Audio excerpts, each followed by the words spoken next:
CFP test takers, I have a secret strategy for you today. Please get tricked. Seriously, get tricked to pass the CFP exam. Because if you're the person that looks at every CFP question, you're going, that's too easy. That can't be right. They're trying to trick me. And then you end up getting those questions wrong, then all you're doing is tricking yourself out of easy points. So today, I'm going to show you why this behavior is so destructive and 3 reasons why CFP test takers who pass this test never look for the trick. So if you've been watching my videos for some time now, you know that I've been working with CFP students for the last 7 years. And during our initial meetings, one of the things that I do is I make students solve questions in real time to understand how they're attacking questions. And usually I give them a few easy ones, a few medium ones, and a few hard ones. And every single time something fascinating happens. I'll give a student a layup, an easy question, a 1 or a 2 difficulty if the difficulty scale was out of 10. They'll read it, they'll look right at the right answer and say, you're too obvious, they're trying to trick me. So instead of selecting the right answer, they go back and reread the question and look for some hidden angle. Meanwhile, the correct answer is staring and going, hey, me, pick me, I'm right here, please pick me. But then when they get to the hard questions, they suddenly lock in, they slow down, they focus, they walk through a process, they eliminate carefully. And oftentimes, even if they're not getting to the right answer, their process is so much more dialed in that they at least have a better chance of getting to the answer. And this, folks, right here is the entire crux of the problem. Your question banks have conditioned you to believe that harder is better. But this is the mindset that is killing you on exam day. Now, my CFP students know that there's 3 reasons we never do this. And I'm going to walk through all 3 of these and give you a little bit of detail. So let's start with the first reason, your mental energy. And this is one of the most important test taking skills that you have, is managing your energy on exam day. You do not want to get to the end of the exam feeling absolutely spent. So I want you to think about your exam or your energy on exam day like a battery. Okay, so you're starting with your battery at 100%. When you are doing easy questions, that's supposed to take your battery at 100% and leave it right there. Maybe bring it down to 99, but we don't want it to take away a lot of that energy. Those questions are meant to be quick wins, but you can't turn every one of those questions into a detective investigation. If you're the person that interrogates every question like a suspect in a murder trial, where you read, you analyze, you reanalyze, you reconsider, you recheck, by question 60, you are spent. My battery that was supposed to be at 75 or 70% is now down at 50. And the CFP knows this. They give you 2 parts to this exam, and they're giving you roughly 2 minutes and 15 seconds per question. But that doesn't mean that every question should take you 2 minutes and 15 seconds. It means that these easy questions should take you somewhere between 20 and 30 seconds. Not 45 seconds, not a minute, not let me reread this and relitigate it one more time. 20 to 30 seconds, because you want the time and the energy for the harder questions.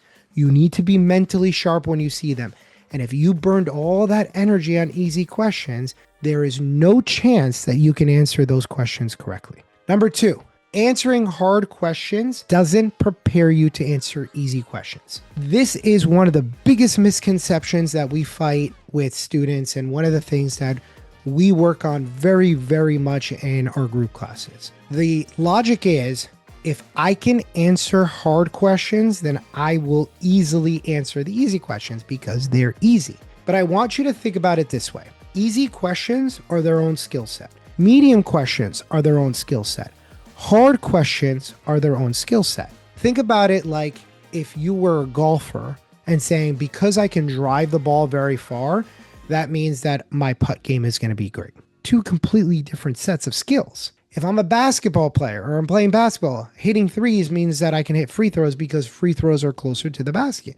Again, a completely different skill set. Every CFP level of question is its own skill set, and you have to prepare and build the muscle each one of those skill sets. If you think that one of those skill sets will automatically translate to another, you are setting yourself up for failure. Number 3, and probably the most important of all of these, when you question yourself over and over again, you never build trust in yourself. And this exam requires confidence. So if you spend your entire time second guessing yourself, you're never going to feel settled or calm or certain. You're never going to have the confidence to just click on an answer and move on. And the thing is about second guessing yourself is not isolated. It's more of an infection. The second you start doing it, you start doing it on easy questions, you're going to do them on medium. You start doing it on medium, you're going to do it at hard. And before you know it, it's like everything you studied feels like it just went out the window. So understand something, that the CFP exam doesn't reward this paranoia. It doesn't reward you slicing and dicing every single question. It rewards your understanding. It rewards being calm. It rewards being confident in your answers, because every question can't be a battle. And the ultimate goal, and this is where we want every student to be, is I see the question, I answer the question.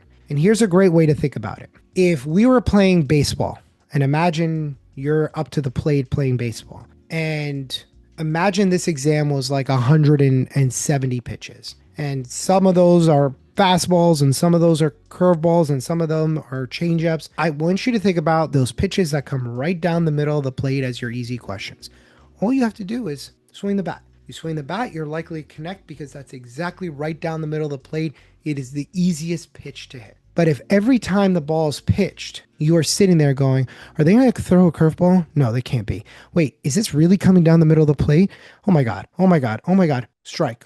Ball's going to pass you by. You're going to strike out looking. So the goal here is we want to react to the pitch.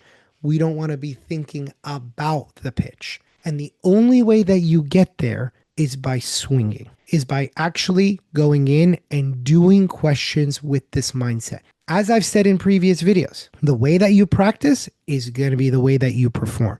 So if you have practice with guessing and second guessing yourself, that's the thing you're going to do on the exam. So here's how to break this habit. You need to stop asking how they are trying to trick me, and you have to start asking, what is this question asking me? What is my concept? What are my facts?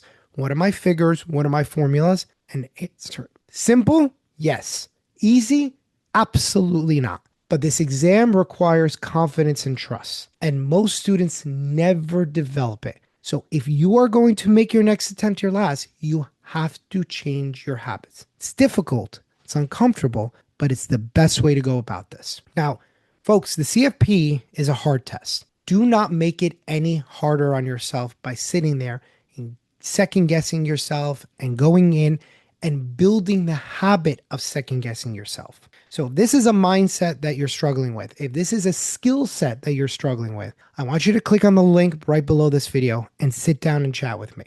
We can go through exactly what's going on, why you're second guessing yourself, and more importantly, help build a plan to get you to the place where you can walk in, you can see the question and answer the question. My name is 𝗪𝗧𝗔𝗬𝗟𝗏, and I help students make their next attempt their last.